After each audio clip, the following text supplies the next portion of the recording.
Before the Stars, Always Be, Devotional Series, Episode 17. Before the stars first learned to burn, your endless heart had made them turn. Through galaxies and passing years, your mercy outlasts all our fears. Before anything existed, He was already loving. That is not a poetic exaggeration. It is a precise theological statement about the nature of God. And it changes everything about how we understand the love this song has been declaring from its very first line. Because if God's love for us began when we came into existence, then it is responsive, reactive, something that started because we started. And a love that started when we started could, theoretically, stop when circumstances change, because it was our existence that prompted it in the first place. But that is not what Scripture says, and it is not what this chorus declares. Before the stars first learned to burn, before the first star ignited, before the first particle of matter existed, before time itself had a beginning, before anything that would ever be had yet been called into being, He was already there. And the extraordinary claim of this lyric is that before any of it existed, His heart was already moving, already loving, already in the eternal pre-creation counsel of a God who exists outside of time, holding the ones He had not yet made, in a love that preceded their existence by an eternity. For He chose us in Him before the creation of the world, to be holy and blameless in His sight. In love He predestined us. Ephesians 1:4-5. Before the creation of the world, in love. The choosing and the loving are not reactions to something we did or were. They are the origin point. The love came first, before the stars, before the world, before us. And the stars and the world and us came after it, out of it, held in it from the moment of our first breath. Your endless heart had made them turn. The stars did not find their courses by accident. They were not the result of forces operating in a vacuum without intention or intelligence behind them.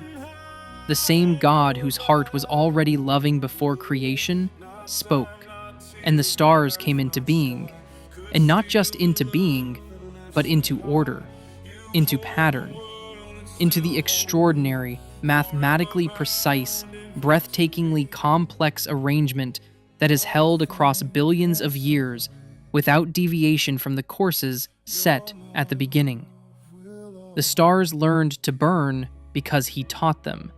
They turn in their courses because He set those courses. The precision of it is staggering. The gravitational relationships between celestial bodies calculated to accuracies that dwarf anything human engineering has ever achieved, maintained across timescales that make human civilization look like an afternoon, all of it holding exactly as it was set to hold from the moment He spoke it into being. And here is the thing that this lyric wants us to feel, not just understand. If that is the care He brought to ordering the stars, if that level of precision and intention and sustained attention is what He applied to the movements of galaxies, then what did He bring to the ordering of your life? More. He brought more. Not because you are more impressive than a galaxy, but because you are more personal to Him than one. The stars are the work of His hands. You are the object of His heart. And the same God who ordered the stars with infinite precision has ordered the details of your life. Every day, every season, every moment of mercy, and every morning of new grace, with even greater care than that. Not less, more. Because the stars do not bear His image. You do. through galaxies and passing years. The scope of this line is worth pausing over. Galaxies, the largest structures in the observable universe, collections of hundreds of billions of stars each, separated from one another by distances so vast that the numbers cease to carry intuitive meaning. The universe contains more galaxies than there are grains of sand on all the beaches of the earth, and the mercy of God moves through all of it, not confined to the small corner of one solar system where human life exists, not limited by the scale of creation, moving through galaxies, through the full, incomprehensible vastness of everything He made, without being diminished by any of it, and through passing years, the most ordinary unit of human time, not through eons or epochs or geological ages, through years, the years of individual human lives, the year you lost someone, the year everything changed, the year nothing changed and you wondered if anything ever would, the year the faith was torn and thin, the year the dawn was renewed and the song came back, the passing years of an ordinary human life with all their specific weight and texture and color. The same mercy moves through galaxies and through those years at the same time, without the vastness of the one making it less present in the specificity of the other. He is not stretched between the cosmic and the personal. He is fully present in both, simultaneously and completely, because that is who He is.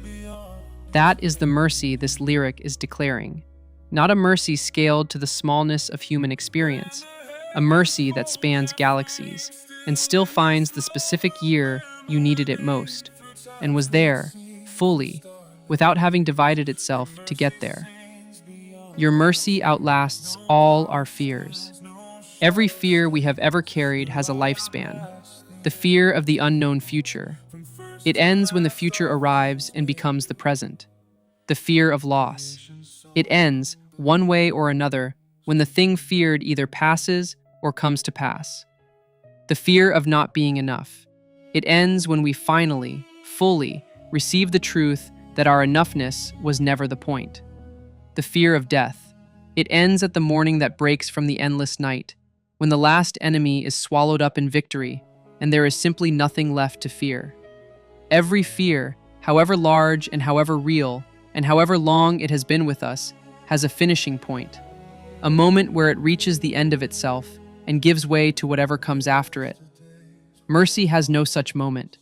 It does not outlast our fears by a small margin, by just enough to cover the distance between here and the resolution of the thing we were afraid of.